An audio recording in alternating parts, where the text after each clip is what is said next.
Hey, it's Matt Pinfield, KLOS New and Approved.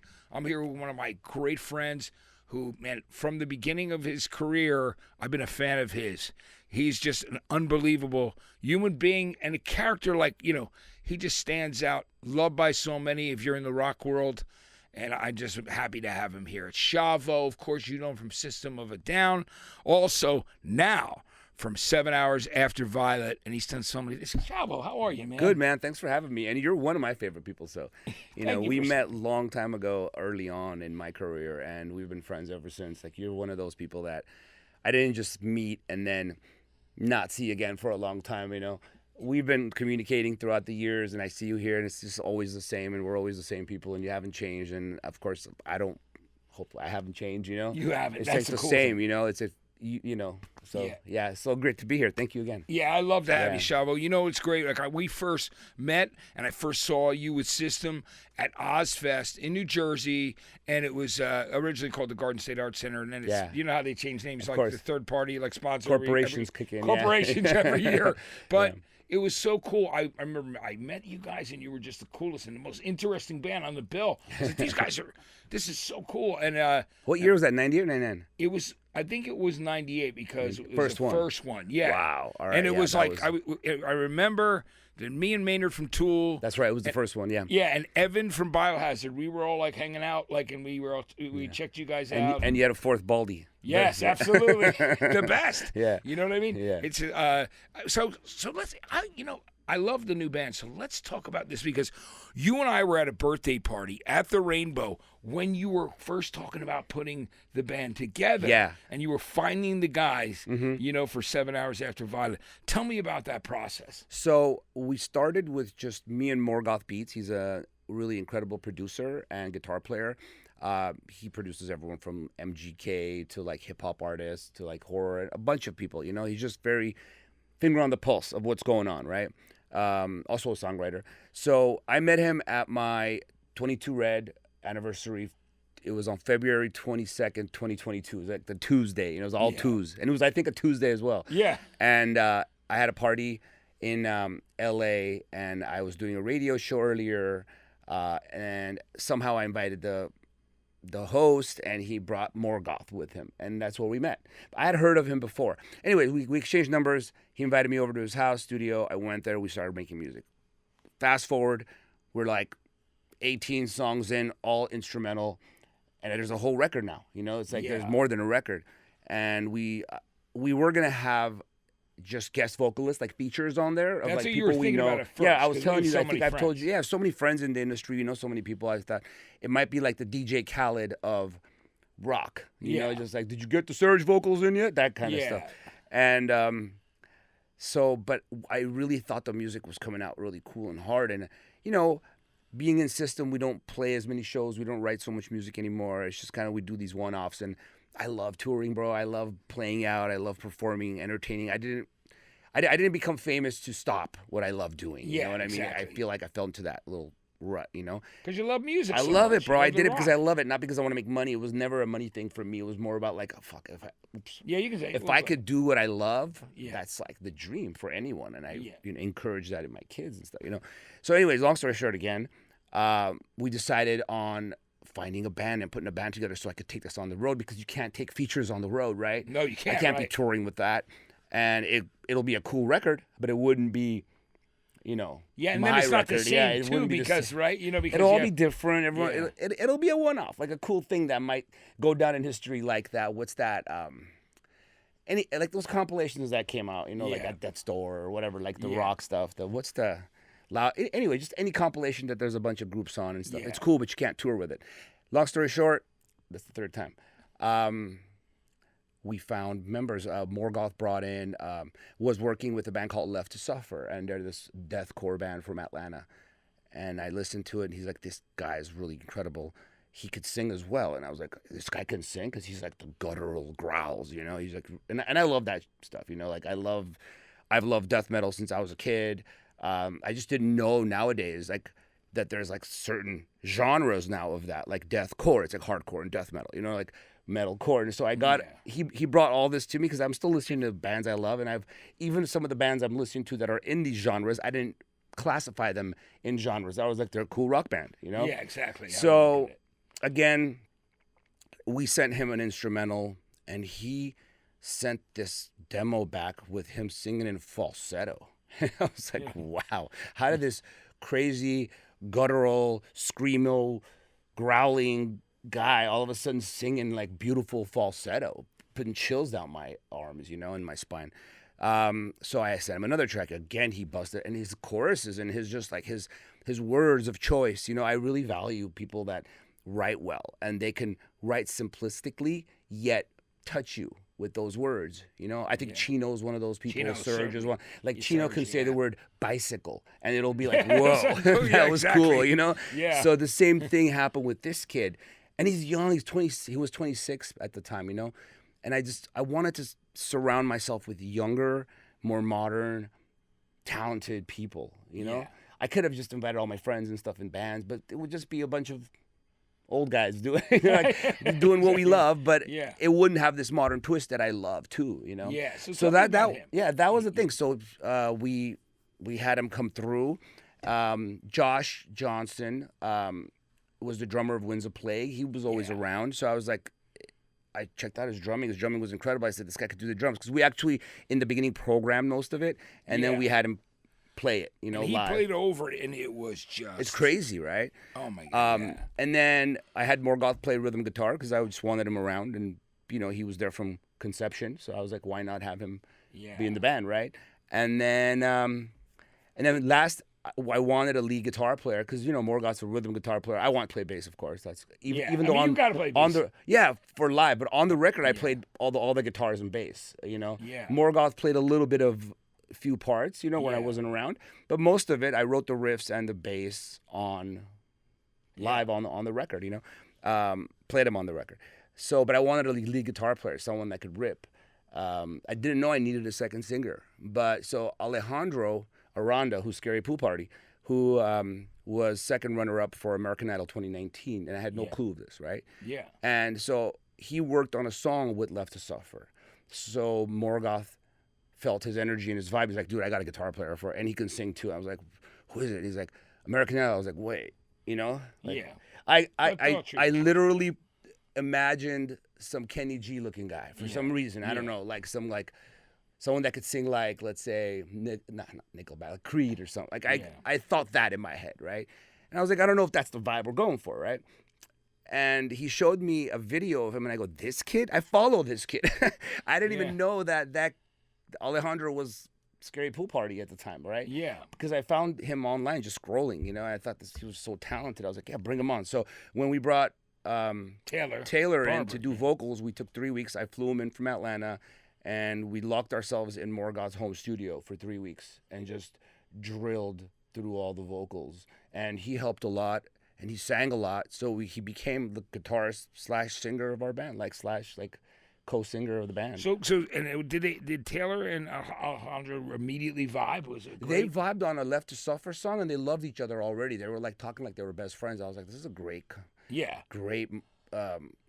situation, right? It's like they're cool. They're not saying me. I want to sing this part. It's like, you sing it. You help me with this. Like they're till today. Like we have a text thread, and they're so sweet to each other. We all are. It's just like this positive energy vibe that I really love, because that's me, you know. I don't like having dark clouds, you know, and it's like it's always positive, and they're just so grateful to be in the situation with me and with all of us, with each other. So I feel like it's a great thing, bro. It's I love it, and I can't wait to hit the road with it. We played a few shows, and you played Mayhem Festival, right? We did Mayhem. That was our first. Well, we did the Sirius XM studio for the first ever thing. That was a week before Mayhem, which was really cool, because we had never literally played together in front of people ever. Yeah. We rehearsed, but we never did it. And so we had, for rehearsals, it was kind of weird too, because I wrote all these things with Morgoth live. Like, I didn't write songs at home. I did it differently. I did that with System, where we brought riffs we wrote and said, this works with this, and let's arrange it or whatever. But never did I just strum to a beat and make songs on the computer and then arrange them and then take it home and listen and say, I got to add. So it was like kind of like all the production and stuff was done in-house, in the studio, live, spur of the moment, such a great artistic flow was happening where it was just happening on the spot. There was nothing contrived one bit. I didn't know what type of music we were going to write. I didn't know what was going to happen to it. I didn't know if it was going to be heavy, if it was going to be soft, if it was going to be melodic. It was just happening. Yeah. Which is, I love that it's organic. It's that great feeling, right? Yeah. Where you're all in a room together and, you me feel and it. Morgoth alone, like we would just kill, and we had a guy videographer, like who was filming the process. So we actually have video of each song being written, like on the spot, spur of the moment. So that'll be something we can release. Yeah. So we just wanted to document the whole thing. I've never done anything like that before, where it just everything happened there without thinking. Like we're going in tomorrow and we're starting the second record. Yeah. Just because I feel like writing and we don't have any shows in the next 2 weeks. Yeah. So we're like, let's go in and do what we did before. Let's just kind of strum and start writing now that we know who the singers are, because back then we didn't know what kind of band it was going to be. We didn't know it was going to be a band. We thought it was going to be just, featured singers. And you like to be busy because you do so many. You've always been that kind of guy where you've had a lot of friends. I love to work. Yeah. Yeah, which I think is great. I love having projects and having goals. I think that's the key to life, to always being happy, is having something to look forward to. And I always plan. I can't not have something to look forward to. I have to make something. I mean, we were just talking. I have 3 kids. Got the wifey. There's I got a family, mom, and so I have a lot around me. But I also like to have that other work ethic thing that I like to work. Have it be a brand, starting a new. But I love startups. I love to see something born and raise it and have it pop. Yeah. Of course, they all don't, but the process is what I love. Well, isn't that the truth, though? You have to really love the process. I think that's the ultimate thing, is working with people that you love and that you care about, or that you enjoy doing stuff with, because life's too short, number one. That's right? too short, bro. Yeah.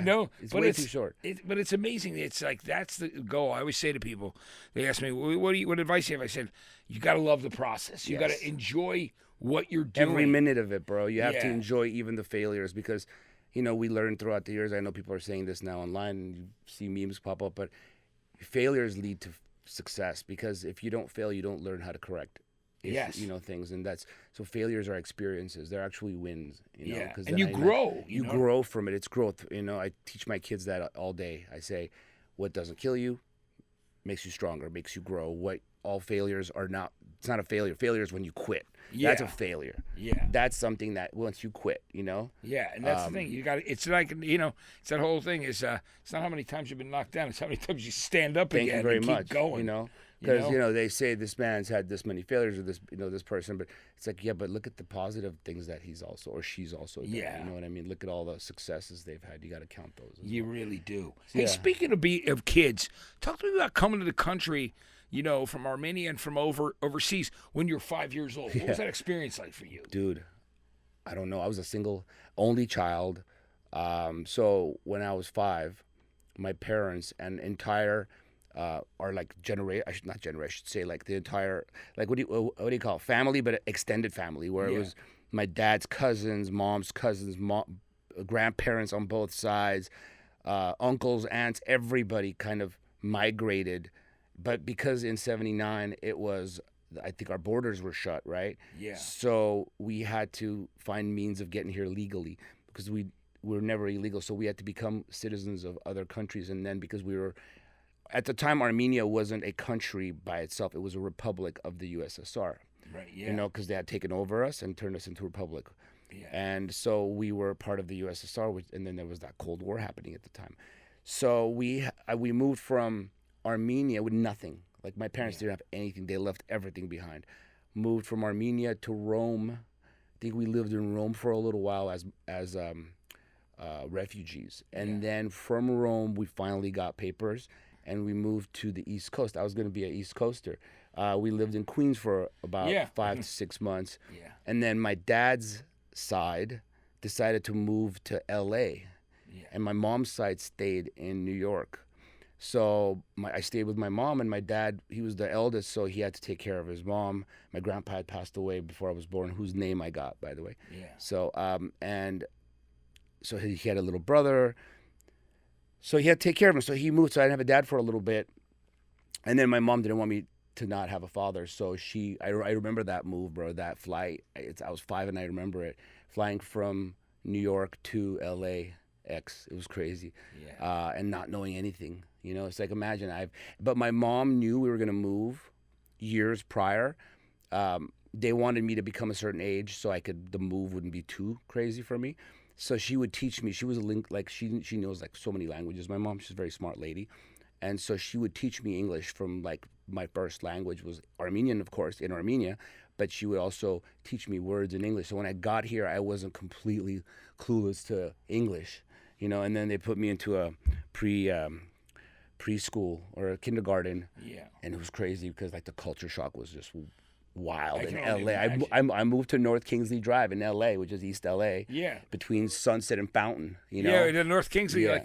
that explains the project. The band, I right? did a band with that name, and then band. my label's called 1336 Records, and Yeah. that was the address. It was street 1336 address. North Kingsley Drive. That's where I lived. That's amazing. Yeah, I always like to keep whatever I do kind of within where I have a special bond with the name or numbers or whatever it is, because it just makes it more real for me and passion. There's more passion put into it. You know what I mean? Yeah, I think So yeah, we moved to LA, and so the first things I saw were gangs, homelessness, prostitutes.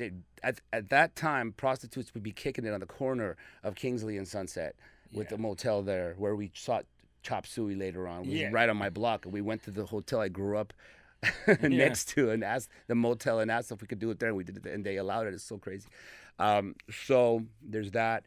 And then, skateboarding was another thing I really you got bonded skateboarding with. and punk, and you met and punk rock, because this is what I want to tell you. So on the corner of where I grew up was the Natural Fudge Cafe, where all of the punk rock bands started. Black Flag was there, like Misfits were there, and I used to, from my window of my apartment building, I could see the Natural Fudge.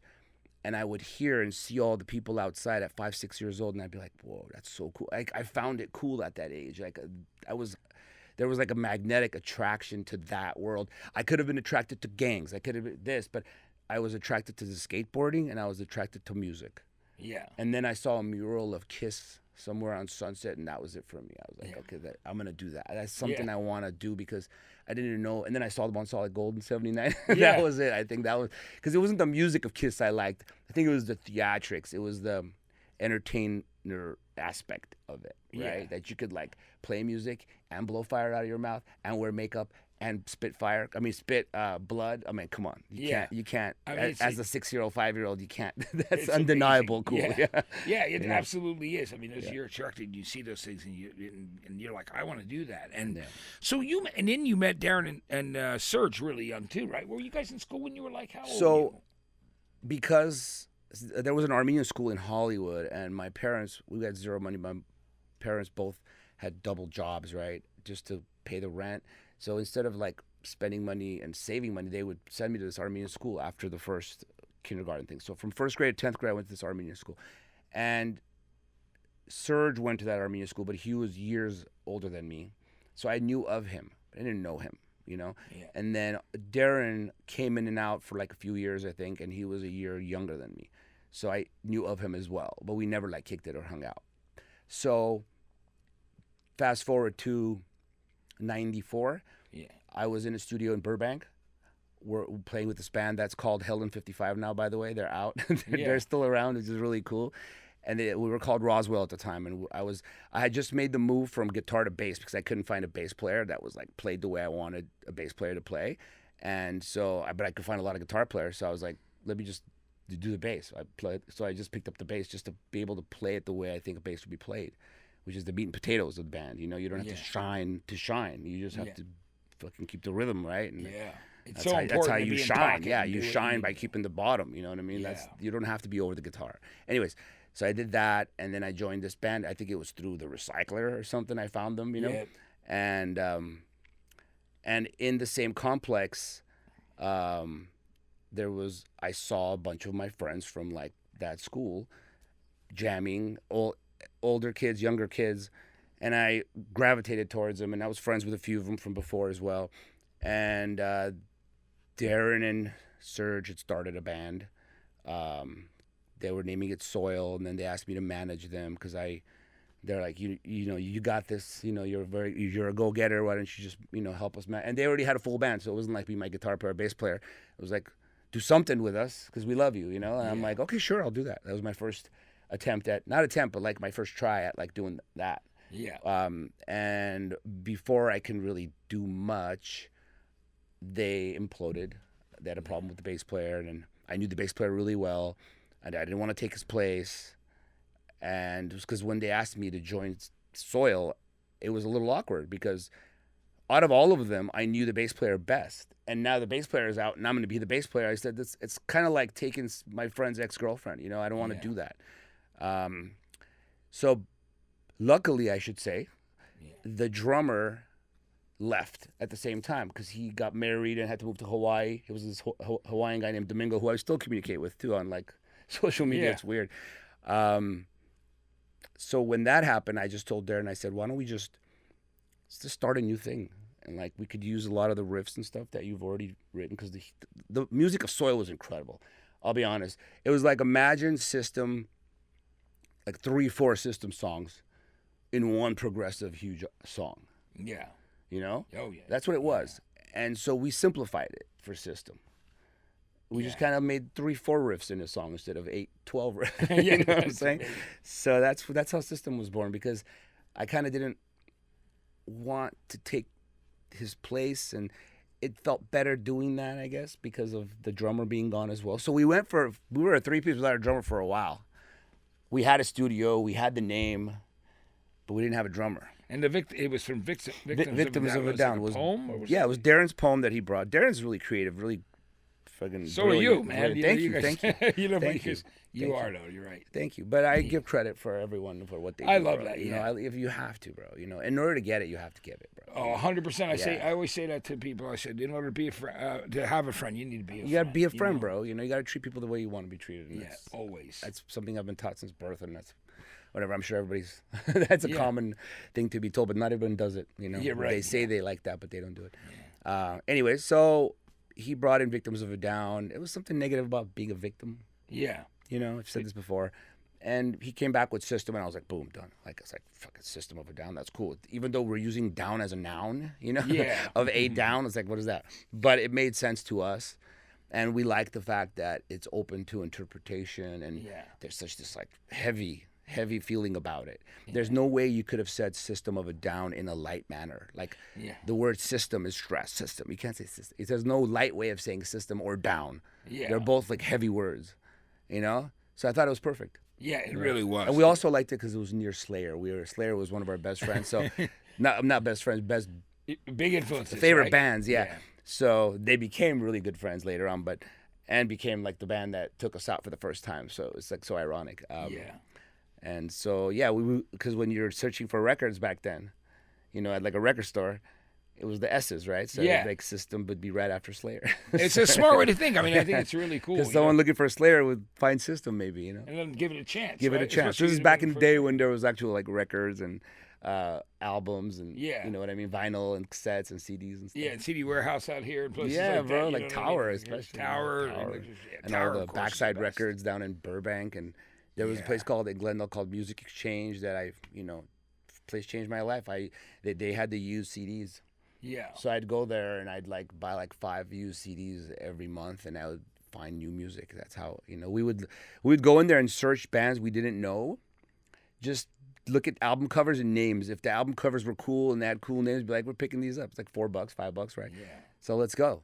So that's how we'd go put them in and listen to music. And Darren did that too. I did that. It was just ways of being inspired by people that you would never be inspired by unless somebody told you. But we just kind of found it ourselves, and we shared it with each other. And that's really how cool. It was born. Yeah, it's amazing. I know you loved obviously Sabbath and Dead Kennedys as a punk band. All of those. You're naming the ones. Yeah, you're naming them all. Like Sabbath, I didn't know touched me as much as they did musically, because I break down because I hear the instrumentals on 7 Hours. Yeah.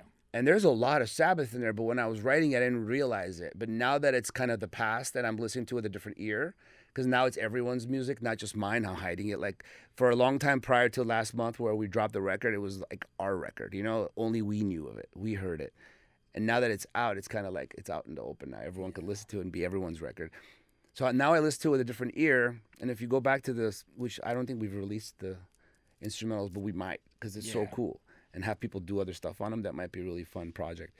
But it was just like the riffs. Some of the riffs are very, very Sabbath. I was like, I was like, thank you, Tony, for that, Yeah, it's so great. Yeah. yeah, that he Tony is like he was rubbed such a us great like, influence. wow, And yeah. those guys were badasses. Dude, they like, created a style. They're like the genre freaking gods. Yeah, they decided to go heavy like that in such a great. Like the riffs weren't fast. They were just heavy. which is why it's so, which I so love. great. They started. It was like the first desert rock vibe. I think Yeah. they did that. Like I think desert rock is very Sabbath. Definitely, yeah. Especially like all those bands. You're right. Caius, even like Monster Magnet from the East Yeah, Coast. bro. Who are That's great. all of Sword. So, Yeah. exactly. The Sword is rad too. Yeah. That's a good band. I love all that. I mean, I love that. You know who loves the Sword, which is really strange? Like the Sword is this band that, like, unless you know, you don't know, right?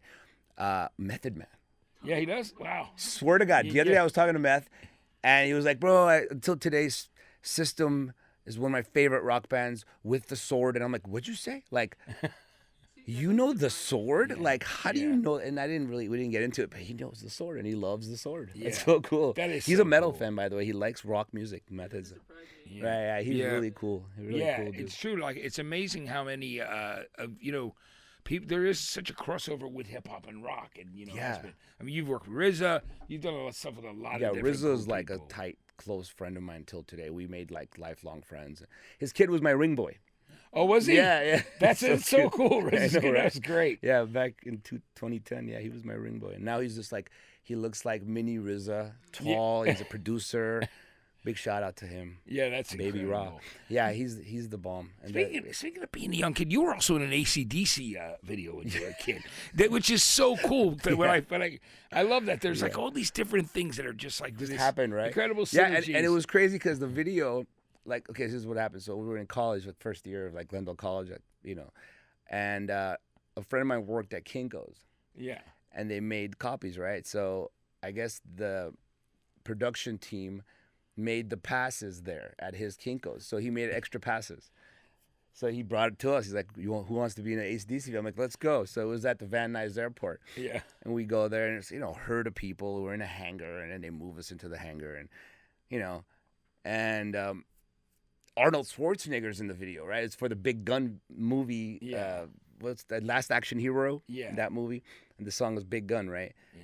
And I don't know how it worked out that, like, out of the entire crowd, right? They bring his shot in the crowd. He's right next to me, right? Stand right here. I'm like, shit, that dude's standing. It's Arnold freaking That's the Terminator right there, right? Yeah. So he comes up, and he's right here, and I'm like, and my friends are all around me, but for some reason, the lighting guy had a big light on me. Like, if you watch that scene, there's more light on me than Arnold. Yeah, it's amazing. It's like, why that kid, right? Why'd you get that kid? It was weird. It was an accident. It probably was wrong. Shouldn't have. Me, now that I direct videos and stuff, I would have said, yo, change that lighting. That kid's got too much light on him. Put the light on Arnold. They didn't. They didn't. That's something happened, right? So the next day when the video dropped, people at school started tripping on me going, dude, I saw you in the like, really? I haven't seen it yet. They're like, yeah, dude, it was on MTV or whatever it was on. Yeah, we were showing it. Yeah, you guys were. And then I was like, wow, I can't believe it. It was like one of those things, like first claim to fame at the moment. It's just such a cool thing. And I'm all rocking out, dude. Yeah. Well, and then you end up directing videos like Aerials, which, let's talk about that. That was great. You did more than one, but I love that one. It was because after the first two videos, I saw the process. I'm like, guys, I could do this. Like, and I've never really trained, but as a kid, my dad had his big VHS recorder, like the camcorder thing. Yeah, the bigger one. Put the VHS in there, and then you could put the VHS in, right away. Yeah. And I was a skateboarder, and we would go skating everywhere in Hollywood, and I would take that thing when he was at work, and I'd be like, filming, and then there was no like editing, there was no computers back then, so I had my grandma's VHS player and my parents' VHS player, and I don't know how I came up, figured it out, but I was like 11. Yeah. And I connected the what is it? The audio video thing, the RCAs, the RCA plugs. From the back to the front, and I realized that you could play on one and then record on the other, so I started editing these videos. Yeah. To make, and there were the edits sucked because there was like all the static, and I still have those videos. So I kind of learned how to edit on my own and what it took to make a film, to make a video where it's like, okay, we'll have a beginning of, it was like kind of like writing, Yeah. and organizing. So that's how it all happened. So I said I could do it, and they trusted me. So when then when we were gonna do Chop Suey, I thought of the concept, the motel thing, and then we hired Marco Ciega, who does like Who's our brother? Yeah, I mean, dude, I've known him. love him. Yeah, right? I'm the one who got him his first buzz clip No on MTV. way. Dude, That's amazing. For Civ. Marco, he did the Papa Roach video. Yeah, he for did Papa Last Roach, he did Resort. Blink 182, Blink the big 182. ones he did, and he did some Yeah. Dexter. And now Dexter, he's doing that. So there's a He did New new Blood, season coming and out. the new one's coming. There's a lot of new stuff. Bad Monkey, he did Bad Monkey. Yeah, he's Marcus, on everything. The dude's out of control. And what a great dude he is. Love him. He's a big soccer fan, football fan. Yeah, you know, and I love too. Like there was a band back then from Jersey, Shades Apart, who were from like there when I was in band when I was younger. The singer of that band was like the little brother of the drummer in the band, and they ended up needing a video done. And so Marcos made this thing happen for them. For back then, like 10 grand was not a lot of money to make a video because Nothing. it was nothing. You gotta get film. You didn't. Yeah, That's so the cost of half the film. yes, it was. So he was just like he did such a solid for me for these local guys Amazing. that I thought were so cool. So he did me a solid, bro. So when we did Chop Suey, because of the idea, right? We were gonna share credit, right? It was gonna be directed by Marco Ciega and Shavo, right? But there was this thing with that because at the time, a lot of people were trying to all these bands were just like, okay, I have an idea, now I'm a director, right? Yeah. And so we didn't want that to be like something that he was gonna get stuck with, So he told me, he's like, listen, let me get this one. Yeah, Let me handle this. Let me do. I'm like, okay. He's like, the next video, he's like, you can take my crew. It's your video, and I'll supervise. Like, I'll be in the back because I've never done it before. He's like, and I'll teach you because I see you have the eye. Yeah. He's like, I'll be there watching you, making sure you're doing it correct. Because there's a lot of money involved here. It's like hundreds of thousands of dollars back then. Yeah. Oh yeah. It was. So- there was definitely a lot of play and at stake. Exactly. So You know. Chop Suey, we did it together, but he did it. Like, it was his video, but it was like a lot of the putting the camera on us and in the hotel room moment where the kids are all, that was my idea. Like, there's certain things it was us, but I wanted to learn. So it's like the best way to learn to do something is not just jumping in, it's also watching. You watch someone do it and you learn from them. So the first 3 videos were all a learning curve for me. Yeah. And then during Toxicity, when we thought of I wrote the treatment, handed the treatment in, and had to learn how to write a treatment. Like, that's just, it was. Yeah. And then the shot lists and storyboarding, and it was just such a experience for me, And I hired his crew. His crew took care of me, and it was like I was a virgin. Yeah. And he popped my video cherry, You know by what my I love Toxicity. It's so cool to me because the thing with him is he came from that world. Like, he was filming his friends in hardcore bands. Yeah, when he that's was in right. Bad Trip, like That's right. ended up doing Civ and Quicksand and all that stuff. But yeah, he told me, and I'm sure he talked Quicksand, to you that's about right. it. He would literally just go on the road, and film everybody, everything. like as a fan, like Yeah. just like documenting what was happening. Exactly, So it's like which is wonderful. It's so cool that he was, like it just. And, now And look at I him. also, throughout the tour, I have, like, people don't know this, I have literally 4, 5 crates, bins of videos from System that I took from the first show to like 20 to 2000, maybe 2. Wow. And further, like on tour, in the buses, at the airport, recording a record with Rick, Sylvia Massey. Like, I have so much that I've never done anything with yet. But Yeah. I have it safe, and we're digitizing it as we speak. Yeah. So maybe something could be done. But yeah, I was always the one filming. I was my first show, my dad filmed it. Our System's first show ever. That is so with cool. that camcorder. Yeah. That big ass camcorder. That thing's great, right? At That the thing's Roxy. great. It's wonderful. So Yeah, awesome. I have that. I have that footage of him sitting back in one of the tables at the Roxy filming the show and watching his son. Like, I'm sure, I mean, I can only imagine now that I'm a dad. Yeah. Especially him being an old school, immigrant. Yeah. Like, watching his son decided to do this. Like, Yeah. you know what I mean? But Like, I what is mean, that? he's obviously so proud. Oh right? yeah, for sure. And I gotta give it up to my folks, my dad especially, because he went to every show. Like, every show, he didn't miss a show. Like, if we had a show, my dad was there. My mom didn't as much, but she backed me. And at first, she was just always like, "Cut that beard," this. And now she's all protective of everything. Yeah, She's a big support, biggest supporter. If I post something, she's the first person to make a comment. She's cute, you know. That's Like so it's just great. it's adorable. Like Having- I'm lucky to have him. It was- Ariel's was with David Slade. Yeah. We co-directed that. I used his crew, Yeah. kind of, and used his like people to do that. But it was my video. I thought of everything about it. Yeah. And he helped me with that too. He's a great director as well. Yeah. But And- it's just so cool because you've taken all those different things that you've learned, and I mean, just everything from writing to directing.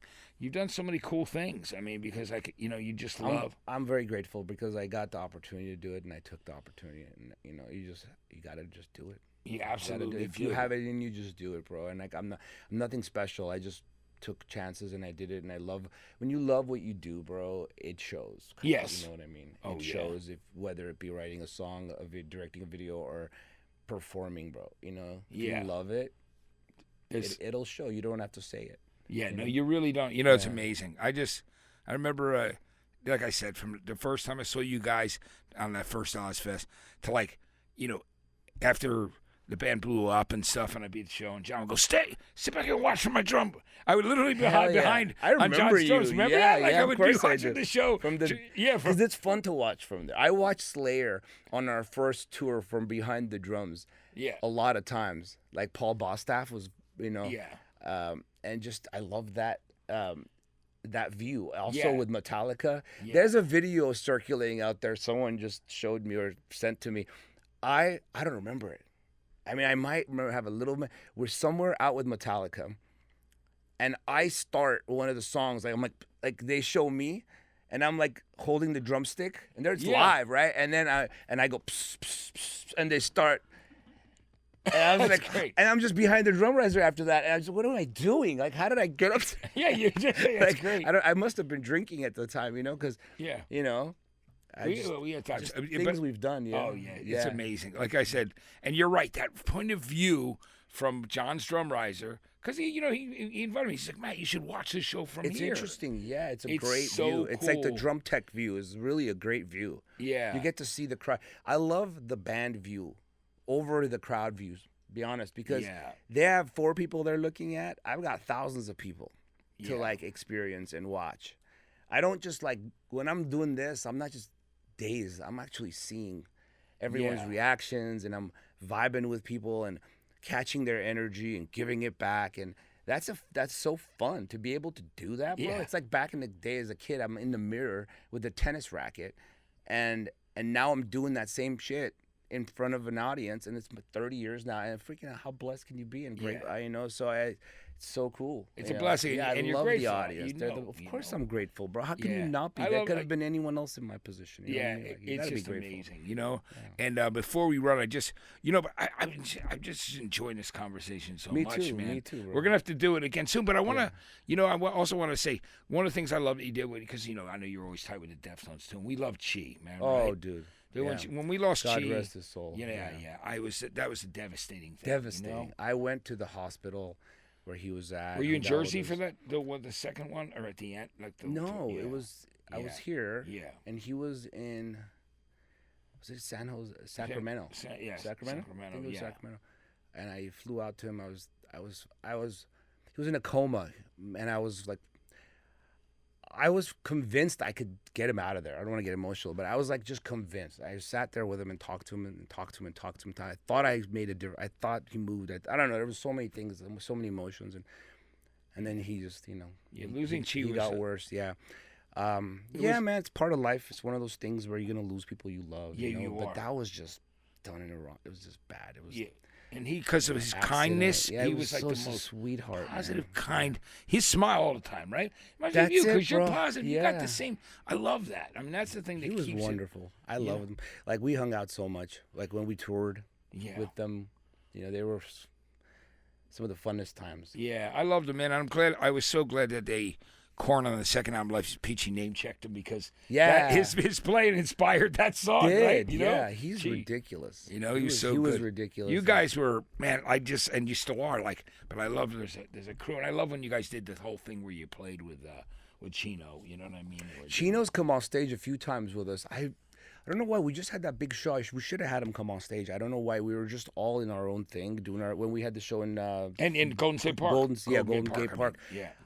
It's an opportunity missed. I feel like we Yeah, but should have had him come up for either Toxicity or he's sang with us for Toxicity before, and he sang with us for Aerials. I think before he's done that with us live, and he's see there's a few bands that we've become family with, and they're one of them. Korn is another one, you know, and it's just when you have that relationship, it's just to join forces on stage for like a few times is so cool. It's a treat. It's a beautiful thing, and it's an energy that I love about the bands that you just we love doing too. that. Yeah, it's just we come from that era, and it was a special time. Someone asked me recently about being a new metal band, right? Yeah.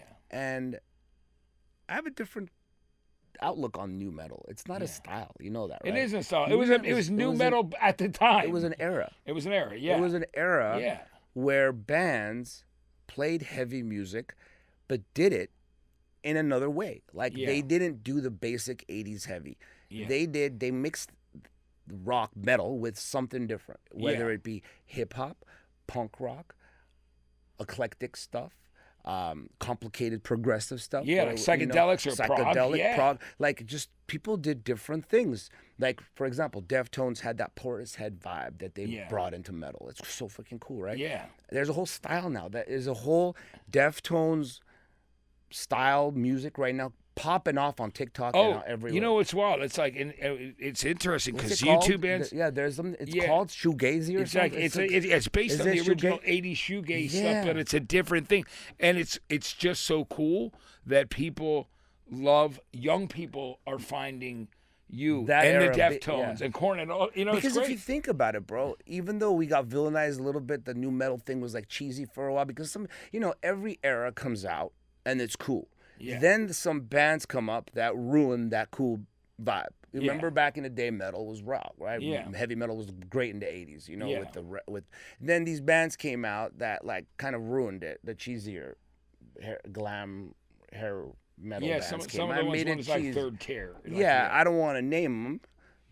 But some cheesy bands came out, right? Yeah, there were some great ones, and then there ones was that weren't amazing. like kind of like, and that's always, and you and I both know this because me having been in a record company, you've been, running your own things for so many and seeing it.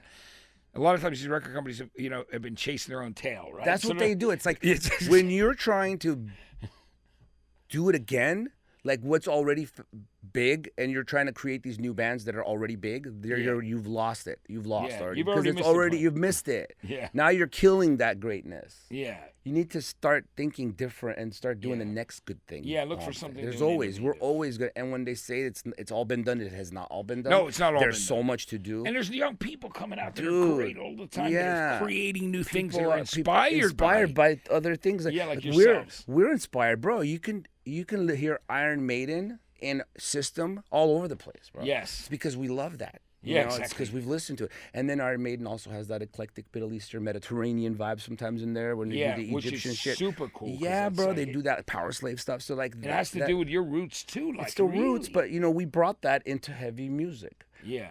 And this in 7 hours I feel like has its own thing. And it really does. Listen to it now. It's not what's being done, but it has the little traits of things I love. Like it has the death metal stuff. They call it deathcore now, but I think it's death metal from back in the day, Obituary and all that stuff. I love that shit. Yeah. And then it has the big choruses from cool bands that we've loved the big choruses for, and then it has the quirky, cool basses.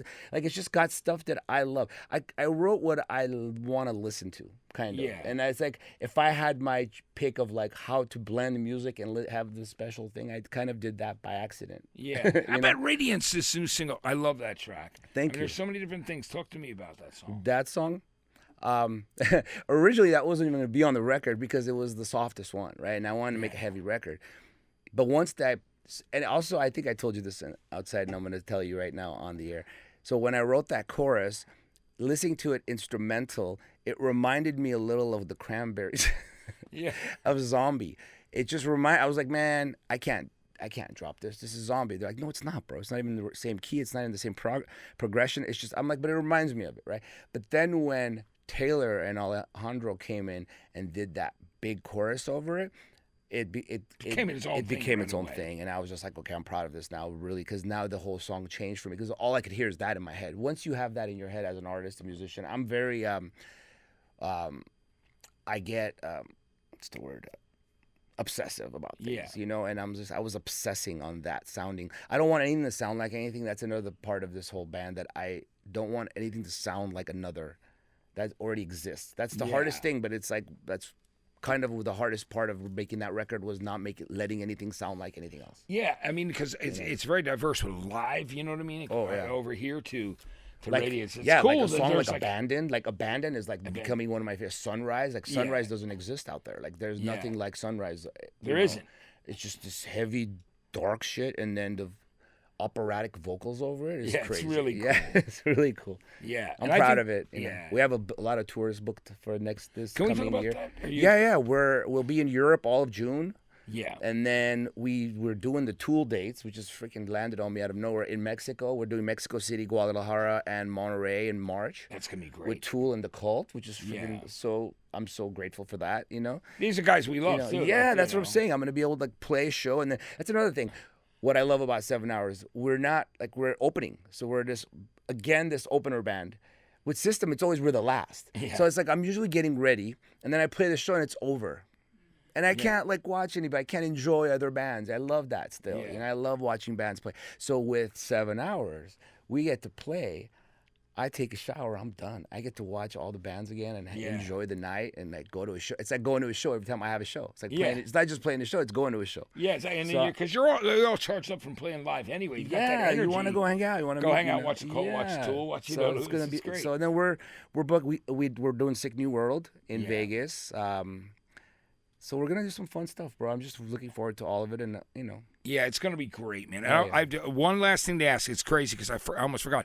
Talk to me about Ice Nine Kills and Work of Art that you're with, because Spencer is such I love him. He lives right here down the street. Yeah, I know. He's a Renaissance man. He is. He's got his vibe, him having his horror fests. I love that he does. He's such a fan. He gets all the people to be in the videos from different films he's loved.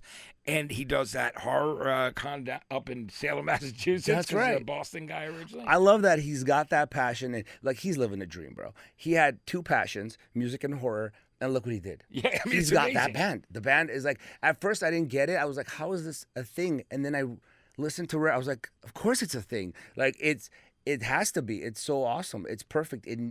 There's no one else that fits that mold, because it's them and only them. Yeah. And I love that. So I became a fan of them a while back. Morgoth introduced me to them. See, Morgoth's really introduced me to a lot of these new bands that I would never have a chance to hear before, Because I'm here and I'm there's too much going on for me to listen to it all. Yeah. But once I get inspired to listen to one, then I listen to bands around them, and I'm just getting this whole new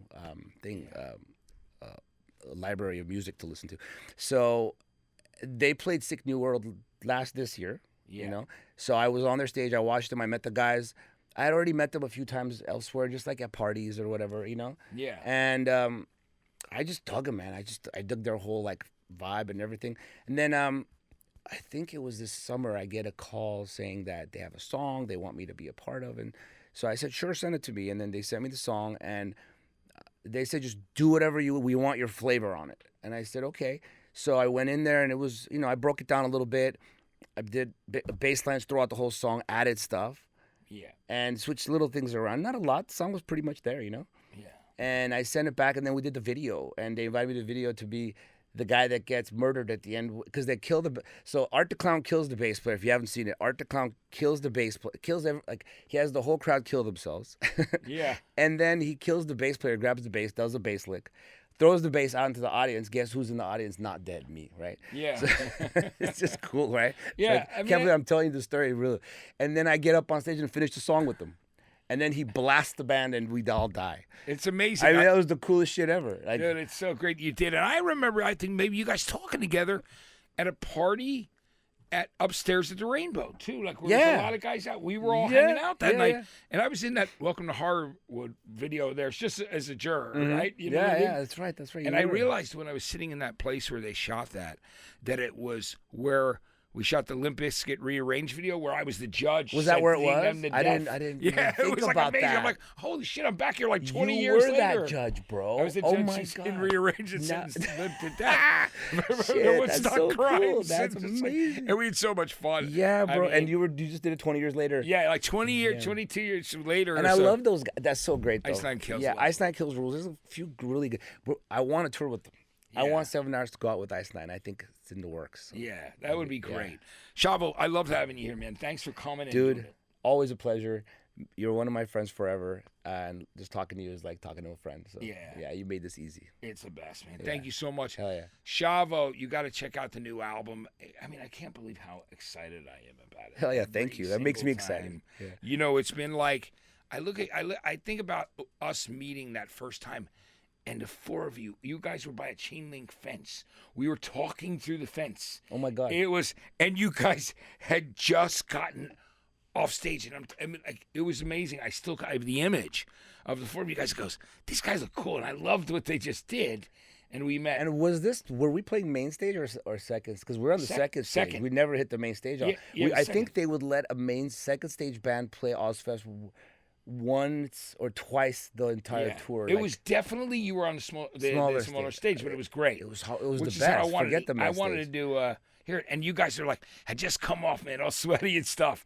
And I remember, I think I was there with Sharon Osbourne, just like watching it. And It we was were cool. so honored to meet you, bro. Because I've been watching you and listening to you forever before I was in System, right? So you were it was a treat to meet you and realize how great you are as a human, you know? Yeah, thank and me and John, we still talk every day. So we talk about you. We say how great you are and how wonderful you are to the music community in the world. You're just like, you're an asset to the world. Yeah, thank you, man. That means the world. I mean, thank It's you, true. Shavo. It's true. I feel the same way about you Thank guys. you. I love you guys. Thank you. Man. Thank So, you.